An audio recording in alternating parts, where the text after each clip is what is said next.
अस्सलाम वालेकुम जी फ्रेंड्स। आज का जो हमारा टॉपिक है वो है normal coordinates and normal modes of coupled pendulum.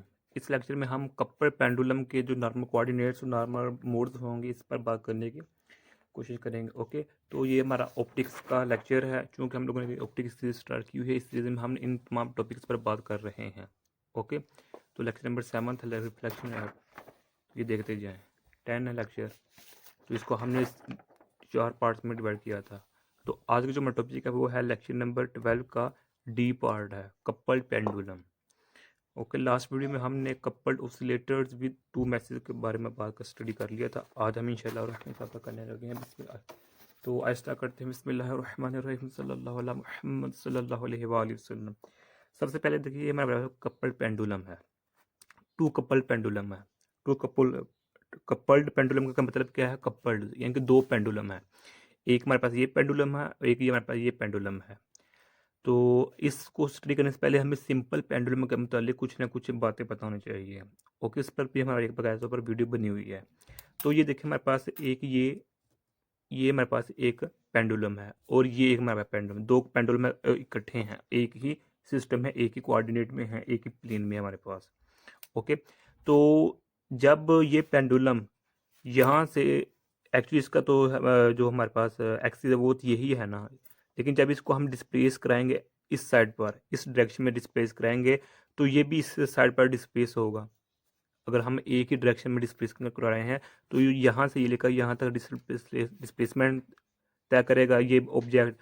तो ये ऑब्जेक्ट यहाँ से लेकर यहाँ तक डिस्टेंस तय करेगा। ओके, तो ये हमारे पास टू कपल्ड पेंडुलम है। तो अब देखें कि इधर हमारे पास considering small angle approximation sine theta 1 is equal to x1 over L and sine theta 2 is equal to x2 over L. चूँकि हमारे पास जो ये लेंथ है, ये वाली लेंथ यहाँ से लेकर जो हमारे पास लेंथ है, ये यहाँ से लेकर लेंथ ही हमारे पास एल है, सेम है। ओके, तो जो हमारे पास एंगल है ये हम कंसिडर कर रहे हैं, हमारे पास एंगल स्मॉल है। ओके, तो इधर हमारे पास जो साइन कंपोनेंट होगा वो हमारे पास होगा, इसमें साइन कंपोनेंट होगा एक्स ओवर एल। एक्स हमारे पास क्या है? ये हमारे पास एक्स है, ये वाला। ओके, ये x1 है और ये हमारे पास x2 है, ये x2 हो गया यहाँ से लेकर यहाँ तक। तो यहाँ जो कंपोनेंट है साइन 1 ये है और साइन 2 ये हमारे पास कंपोनेंट है। अब हम बात करते हैं इक्वेशन ऑफ मोशन पर। क्योंकि हमारा जो मेन काम है वो है नॉर्मल कोऑर्डिनेट्स और नॉर्मल मोड्स पर, तो उसको स्टडी करने के लिए हमें पहले इक्वेशन ऑफ मोशन पर जाना पड़ेगा। तो देखिए, total force on mass m, ये मेरे पास सपोज करें मेरे पास m1 है, ये मेरे पास m2 है। तो इस पर m1 पर फोर्स पर जो हमारे पास फोर्स लगी वो हमारे पास ये होगी। अब ये इक्वेशन कहाँ से आई, कैसे आई, इसको हमने लास्ट वीडियो में स्टडी किया हुआ था, लेकिन इधर मैं फिर हिंट के तौर पर इधर बात बता देता हूँ कि जो मेरे पास सिंपल पेंडुलम होता है, जो सिंपल पेंडुलम होता है, तो उसमें सिंपल पेंडुलम में हमने ये देखा था कि जो मेरे पास एक्सलरेशन होता है वो इज डायरेक्टली प्रोपोर्शनल होता है नेगेटिव डिस्प्लेसमेंट के। यानी कि जो हमारे पास एक्सलरेशन है तो वो डायरेक्टली प्रोपोर्शनल होता था नेगेटिव डिस्प्लेसमेंट के। ओके, तो यहाँ से हमने प्रोपोर्शनलिटी को ख़त्म किया तो हमारे पास कांस्टेंट आ गया, कांस्टेंट ये एक्स आ गया। तो इधर देखें कि इस कांस्टेंट की जगह हम के लगा लेते हैं और इधर एक्स लगा लेते हैं। अब हम जानते हैं कि जो हमारे पास के होता है, जो हमारे पास के है, ये किसके इक्वल होता है? जी ओवर एल के इक्वल होता है। ओके, इसके बारे में हमें पता होना चाहिए। जो के की वैल्यू होती है वो जी ओवर एल, जी के एक्सलरेशन है, एल के हमारे पास ये लेंथ है। अब ये के की वैल्यू कैसे है इसके भी बारे हम जिस तरह हम जानते हैं कि जो सेकंड न्यूटन लॉ वो F equal to M A होता है, और जो हुक्स लॉ होता है वो किसके इक्वल होता है? Hooke's law is equal to negative K X होता है। ओके, तो जब इसको हम दोनों को कंबाइन करेंगे तो दूसरे के साथ, तो यहाँ से जो हमारे पास वैल्यू आएगी के की वो यही आएगी। ओके, यानी कि ए को हम जी लिख देते हैं, जी ओवर एक्स। ओके, तो ये एम इधर हमारे पास इसको हम कंसिडर नहीं करते क्योंकि हमारे पास मैथ सेम होता है। अब देखें, जो के की वैल्यू इधर है, इधर से हमने के की वैल्यू पुट कर दी। अब नेक्स्ट देखें कि जो हमारे पास ये नेगेटिव साइन है, कोई इस नेगेटिव साइन के बारे में हम डिटेल में नहीं जाना चाह रहे हैं। ओके, ये कैसे है? तो ये सिंपल है कि जो हमारे पास अगर हम जो पेंडुलम है इसको इस तरफ लेकर तो इसकी जो डायरेक्शन होगी वो ऑब्वियसली मेन पोजीशन की तरफ ही होगी। अगर जिसको हम इस तरफ खींच रहे हैं यानी कि इसको इस इलाके को छोड़ेंगे तो वो इस तरफ ही जाएगा, यहाँ पे मेन पोजीशन की तरफ ही जाएगा ये पेंडुलम, ये मैस, ये ऑब्जेक्ट। तो जिसकी वजह से नेगेटिव साइन आता है हमारे पास। ओके हो गया। तो अब देखिए इक्वेशन में है जो हमारे पास ये है, ये इतना कंपाउंड है, ये सिंपल पेंडुलम का होता है। तो ये लिखा हुआ है ये सिंपल पेंडुलम का होता है। ये देखिए अभी हमने लिखा हुआ है कि सिंपल पेंडुलम में हमारे पास क्या होता है, न्यूटन सेकंड न्यूटन फोर्स होती है और हमारे पास हुक्स लॉ होता है। उसके अकॉर्डिंग हमारे पास के की वैल्यू क्या आ जाती है, के इसके इक्वल होता है, ये होता है हमारे पास के इक्वल होता है mg/l या x, इसके इक्वल होता है। डन हो गया।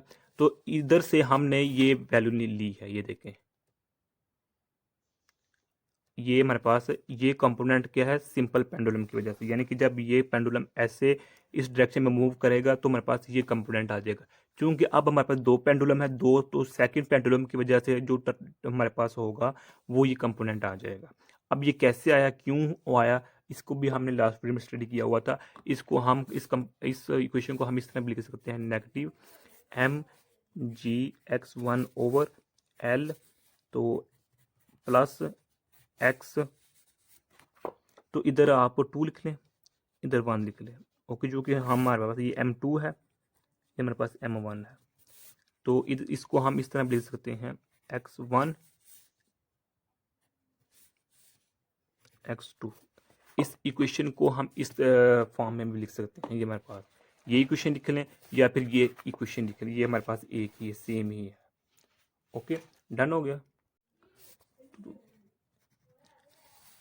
अब ये मेरे पास होगी फोर्स, यानी कि जो मेरे पास मोशन की इक्वेशन थी किस के ऊपर, m1 पर। अब हम m2 पर बात करते हैं कि जो m2 की वजह से जो हमारे पास आई है वो क्या है।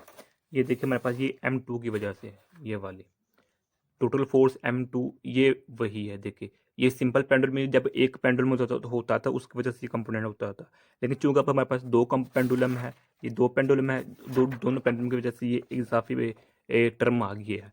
इस टर्म को हम कपलिंग टर्म कहते हैं और ये हमारे पास सिंपल हार्मोनिक की सिंपल पेंडुलम वाली टर्म होती है, ये वाली। इसको अभी हमने डिस्कस किया है, ये इधर ये देखें। ओके, तो ये दो हमारे पास इक्वेशन हो चुकी हैं। अब हम सपोज करते हैं नेचुरली, यानी कि जो हमारे पास नेचुरल फ्रीक्वेंसी होती है, हर पेंडुलम की जो नेचुरल फ्रीक्वेंसी होती है कि किस फ्रीक्वेंसी से जो हमारे पास पेंडुलम है वो ऑसिलेट कर रहा है, तो उस पेंडुलम फ्रीक्वेंसी को हम इससे डिनोट करते हैं। ओके, फ्रीक्वेंसी ये इसके इक्वल होती है। तो यहाँ से हम जो g/l है, जहाँ जहाँ हमारे पास g/l है, ये हमारे पास इक्वेशन 1 है, g/l या g, यानी कि g इसको इधर ले आएंगे तो ये g/l बन जाएगा। सिमिलर इस इक्वेशन 2 में इसको इधर ले जाएंगे, मैं ये सेकंड क्वेश्चन है। तो ये फ्रीक्वेंसी की जो वैल्यू पुट करेंगे इक्वेशन नंबर 1 ये 3 बन जाएगी, तो इक्वेशन नंबर 2 होगी वो 4 बन जाएगी। यानी कि जहाँ जहाँ g/l उधर हमने ये वैल्यू पुट कर दी है। ओके हो गया। तो ये मेरे इक्वेशन 3 इक्वेशन 4 बन चुकी है। अब जो मेरे मेन टास्क था वो मेरे पास नॉर्मल कोऑर्डिनेट्स और नॉर्मल मोड्स है। नॉर्मल कोऑर्डिनेट्स और नॉर्मल मोड्स को स्टडी करने के लिए हमें एक और इजाफी टर्म करना पड़ेगा, स्टेप लेना पड़ेगा। वो क्या करेंगे कि इन दोनों की दफ़ा ऐड कर देंगे और इन दोनों इक्वेशन को एक दफ़ा सब्सट्रैक्ट कर देंगे। जब ऐड कर देंगे तो मेरे पास ये इक्वेशन बन जाएगी। ओके, जब इन इक्वेशन नंबर 3 और 4 को ऐड करेंगे तो हमारे पास ये इक्वेशन आ जाएगी, और जब इसी इक्वेशन नंबर 3 और 4 को हम सब्सट्रैक्ट कर देंगे तो हमारे पास ये इक्वेशन बन जाएगी। ओके, तो ये आप लोग कर लेंगे, खुद करने की मैं उम्मीद करता हूँ। यानी कि सिंपल इक्वेशन 3 और 4 को ऐड करेंगे तो हमारे पास ये इक्वेशन आ जाएगी, इक्वेशन नंबर 3 और 4 को सब्सट्रैक्ट करेंगे तो हमारे पास ये इक्वेशन आ जाएगी। अब हम बात करते हैं नॉर्मल कोऑर्डिनेट्स की। अब नॉर्मल कोऑर्डिनेट्स क्या होते हैं, ऐसे कोऑर्डिनेट्स होते हैं हमारे पास जिसमें एक जो हमारे पास एक सिस्टम होता है, एक सिस्टम में जो हमारे पास कंपोनेंट होता है वो सेकंड कंपोनेंट पर इंडिपेंडेंट होता है और वो डिपेंडेंट नहीं कर रहा होता। यानी कि अगर हमारे पास यानी कि जब एक हमारा सिंपल पेंडुलम होता है तो सिंपल पेंडुलम अपने एक सिस्टम में रहता है, लेकिन जब वो कपल्ड केस में आ जाता है तो एक उसको एक नया कोऑर्डिनेट मिल जाता है, तो उस नए कोऑर्डिनेट को हम नॉर्मल कोऑर्डिनेट कहते हैं, और उस नॉर्मल कोऑर्डिनेट में होने वाले मोड को हम नॉर्मल मोड का नाम दे देते हैं। अब देखें कि जब हमारे पास इधर की डायग्राम, जब ये दोनों पेंडुलम इस डायरेक्शन में मूव करेंगे तो उस केस में हमारे पास जो x2 प्लस x1 उसको हो प्लस हो जाएंगे एक दूसरे में, तो उसको हमें Q1 का नाम दे देंगे। लेकिन जब एक पेंडुलम इस तरफ जाएगा, एक पेंडुलम इस तरफ जाएगा, तो उस केस में हमारे पास Q2 बन जाएगा। ओके, ये हमारे पास नॉर्मल कोऑर्डिनेट्स होते हैं। अब नॉर्मल मोड्स है, यानी कि नॉर्मल कोऑर्डिनेट्स में होने वाले जो भी हमारे पास मोड्स होते हैं, हम उसको हम नॉर्मल मोड्स का नाम दे देते हैं। अब जो ये हमारे पास नॉर्मल मोड की ये वैल्यू कैसे आई है कि देखिए, जो हमारे पास ये इक्वेशन थी, यानी कि इस इक्वेशन में हम 5 का नाम दे देते हैं, इसको हम इक्वेशन नंबर 6 नाम दे देते हैं। तो अब ये देखें, ये हमारे पास दो डॉट्स हैं, ये क्या शो कर रहे हैं, second coordinate differential equation show कर रहे हैं। तो ये किसकी इक्वल है, ये देखें, ये प्लस है इसमें, तो ये इसकी इक्वल है। ओके, इसकी इक्वल यानी कि अगर इधर डबल डॉट तो इसके ऊपर डबल डॉट आ जाएंगे, डबल डॉट यानी डिफरेंशियल सेकंड डिफरेंशियल इक्वेशन बन जाएगी। ओके, सिमिलरली ये मेरे पास x2 है प्लस x1 है, किसकी इक्वल हो जाएगी, इसकी Q1 की इक्वल हो जाएगी।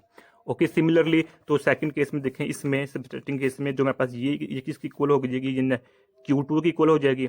तो ये हमारे पास ये कंपोनेंट वैसे का वैसे रहेगा, ये किसकी इक्वल हो जाएगी, Q2 के नॉर्मल Q2 की इक्वल हो जाएगा। तो सिंपली ये हमारे पास नॉर्मल मोड्स आ चुके हैं। ओके, अब जो हमारे पास नॉर्मल मोड्स होता है, इसको यानी कि जो हमारे पास नॉर्मल मोड है, इस dq1/dt ये होता है हमारे पास। ओके, यानी कि सपोज करें ये हमारे पास ये इसकी इक्वल होता है, ये है, ये इसकी इक्वल है, एक दूसरे की इक्वल है।